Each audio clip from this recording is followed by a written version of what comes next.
Mobile की बुरी आदत। एक शिक्षाप्रद कहानी। अंकित छोटे से गांव में रहने वाला एक लड़का था।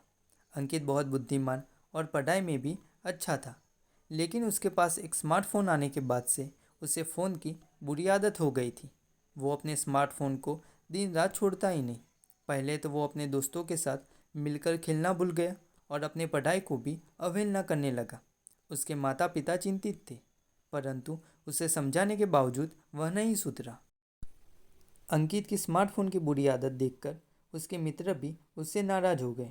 वे कई बार उसे समझाने की कोशिश करते थे, पर अंकित की आदत काबू में नहीं आती थी। एक दिन अंकित को उसके पिता ने एक कहानी सुनाई।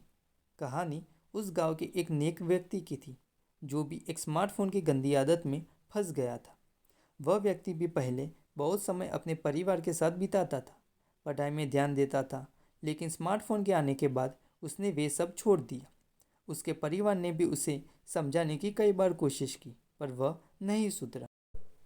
अंकित के पिता ने इस कहानी के जरिए उसे समझाया कि स्मार्टफोन एक उपयुक्त और उपयोगी उपकरण है, परंतु हमें इसे सही तरीके से उपयोग करना आना चाहिए। हमें अपने परिवार के साथ समय बिताना नहीं भूलना चाहिए और अपने अभ्यास पर ध्यान देना भी जरूरी है।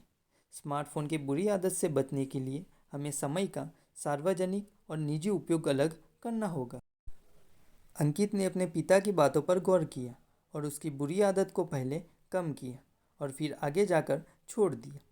उसने फिर से अपने दोस्तों के साथ मिलकर खेलना शुरू किया और अपने अध्ययन को प्राथमिकता दी। उसके माता पिता खुश थे कि उसके स्मार्टफोन की बुरी आदत दूर हो गई और उसने फिर से सफलता की ऊंचाइयों को छूना शुरू किया।